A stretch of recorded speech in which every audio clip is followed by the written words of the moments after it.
I'll just relax here and let Yokai do the rest.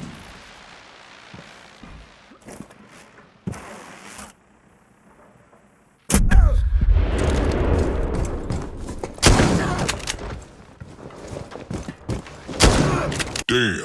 What is going on, guys? Narcoleptic Nugget here, and I'm excited to bring you guys my tips and tricks video for the new operator in the Red Crow DLC, Echo. Now, I know the DLC only dropped yesterday, guys, but I have a little bit of an addictive personality, like just a little bit, you know? So it's possible that all morning while I played Siege, and even right now while I make this video, I was supposed to be in class, but yeah, I got nothing. I'm supposed to be in class right now, guys. What the hell am I doing with my life? Anyways, in short, I've played a lot of the new Red Crow DLC. So I'm here to tell you guys everything you need to know about the new operator Echo, as well as share with you guys all my tips and tricks for dominating in-game with him. Alright, so let's start off with the basics. Echo is the newest defending operator brought into Rainbow Six Siege. Now, unlike every other DLC we've had so far, where both the attacker and defender have the same armor and speed stats, in this case, it's very different. Hibana has max speed and lowest armor, while Echo has max armor and lowest speed. Alright, and briefly about his loadout. So for primary weapons, he has two options. He can either do the Supernova pump action shotgun or the MP5 SD submachine gun. As for secondary weapons, Echo has two options. He can do the P229 semi-automatic handgun or the Bearing 9 fully automatic submachine gun. And then for a secondary gadget, he can either do a deployable shield or two barbed wires. But now for the most important part about Echo and the reason why he is one of the most unique defenders in this game, and that is his ability to pilot a flying drone, which he calls Yokai. Now, not only is Yokai unique in the sense that it is the only defender operated drone, but it also has the ability to shoot attackers and stun them for a short period of time. Now, to stun something is a fairly general and vague term. So more specifically, when an attacker is shot by Yokai, they become very disoriented and their screen becomes blurry. I'm showing you guys what it looks like right now on the screen. As the video shows, you can still see and kind of move around and see where you are, but it becomes very hard to shoot accurately at something. Now, piloting Yokai is not just a walk in the park either. Yes, the Yokai has unlimited ammo, but it doesn't let you spam the enemy with stuns. It only holds a maximum capacity of 3 shots at any one time. When the Yokai fires off a stun, you will see in the bottom right a little timer near the ammo, and that tells you how long it'll be before the stun bolt is reloaded. As well, the stun is not as easy as just pointing at the enemy and shooting, because that would just be OP. This is a skill-based shot, as you need to get a headshot for it to be effective. So when you're piloting the Yokai, you will see that your cursor is gray, and when you aim on someone's body, it'll still be gray. If you shoot the attacker while the reticule is still gray, it'll only stun them for like half a second and not really do anything. But when you aim the cursor at an attacker's head, you will see it turn red, and that is when you need to fire your stun. Only a headshot stun from Yokai is effective. A headshot from Yokai will stun the attacker for 8 full seconds, and this will be obvious because the attacker will be holding their head, showing you that they're disoriented. One thing to keep in mind, guys, is the drone doesn't do any damage whatsoever. So I'm sorry for all you guys out there who would like to add a little extra to your kills, make them a little more personal, and try to kill a downed person with the Yokai. It's just not possible. Believe me, I tried. Now, from what we're used to, it's very easy to spot drones in the game. Whenever someone's using a drone, you can always see the red light, and it's really hard to miss. Now, Yokai is a little bit different than the other drones that we've seen. A Yokai is a flying drone, as it does fly, but really when it's moving around the map, it kind of just hovers a foot above the ground, and it's almost like it's kind of, you know, a regular drone. During this stage, it's very easy to spot Yokai. It's like 3 times the size of a regular drone, and you really can't miss it moving around. However, Yokai has the ability to go straight up and latch onto the roof. And then after about a second of being on the roof, Yokai will go invisible. Well, relatively invisible. You can still look up there and see a little bit of a blur, but it's really hard to see. And then if you need to move it around, you can't fly it once it's on the roof. You do need to bring it back to the floor, and then it will become visible again. But yeah, you can move it around that way. But let me just say there are limitations to what Yokai can attach to. So you are unable to use Yokai's stun unless you are attached to something above it, and not all objects will allow Yokai to stick to the underside of it. I mean, you're not really sticking to it, but that's what it feels like. As well, there is a height limit, so if Yokai does not reach a roof or something to latch onto within a certain range, it will come back to the ground. And you might be thinking, okay, well, if I move it to a good spot and I never move it, then no one can really find it, right? Not necessarily. So the one downside of using Yokai is that it is very loud. After playing Echo for a while, you get used to what the drone sounds like. It's like a mild buzz, And so once you get used to what it sounds like, as an attacker, it's pretty hard to miss.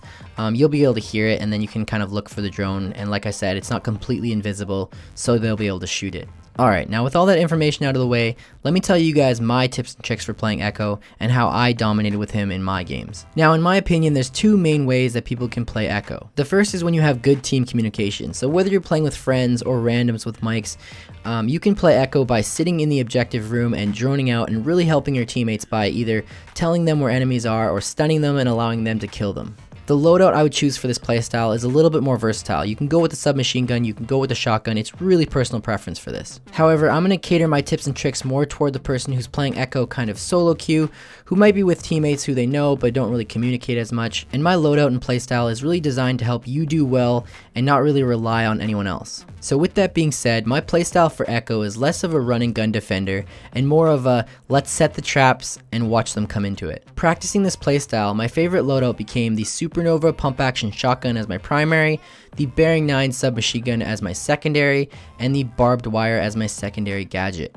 So my choice of the Supernova shotgun is because when you're setting traps and using Yokai to stun an enemy, one, you don't have too much time. If you land a headshot, you only have 8 seconds to kill them before they become before their disorientation ends. And two, the traps that I tend to set are either right outside the objective or in places that are close quarters. So the shotgun really helps to just kill someone extremely fast. You just pop up and one-shot them. I take the Bearing 9 for those situations where I either shoot them with a shotgun and they're lit and then the Bearing 9 will just finish them off, or even the long range encounters, the Bearing 9 accuracy isn't too bad, so I'll use it for that as well. And then the Barbed Wire, which can be a pretty big component to this playstyle. So like I touched on earlier, what I like to do is I like to set traps. So I use the Barbed Wire in places that are pinch points, or where I think a lot of people are going to walk through, or near the objective where I think the attackers are going to breach and kind of camp from, or slow push the objective from. So let's just take one example, and I'm showing it on the screen right now, but outside of kitchen and cafe, this is an area where everyone breaches and then they kind of just sit and try to shoot inside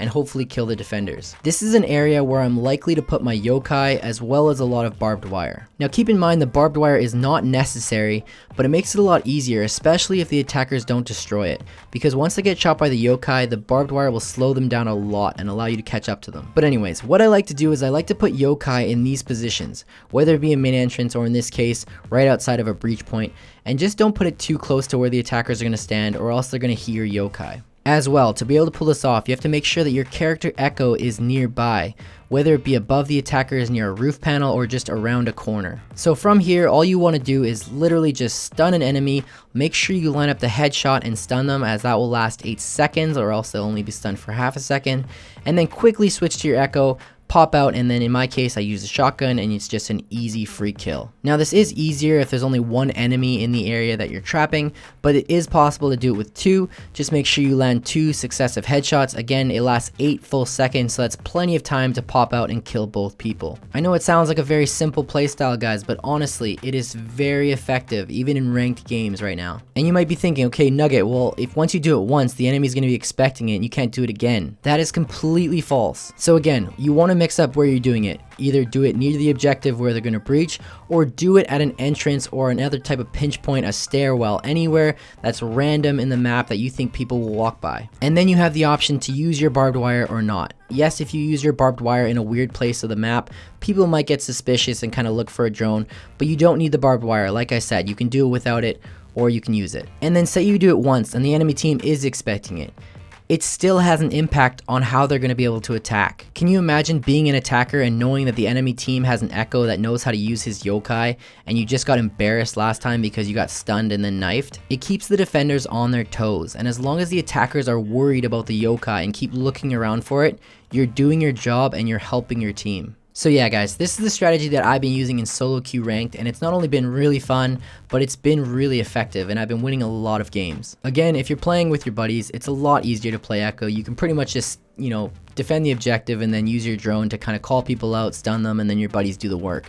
But when you're solo queuing, you kind of have to rely more on yourself. In summary though guys, I think Echo is a great addition to the game. I think he brings a whole new dynamic to defending in Rainbow Six, and it's honestly just a really fun character to play. But let me know down below, guys, what you think of the new operator Echo, and if you haven't yet, hit that subscribe button because I have a new Hibana tips and tricks video coming at you very soon. Once again, guys, thanks for watching and good luck sieging. Give up on my way home.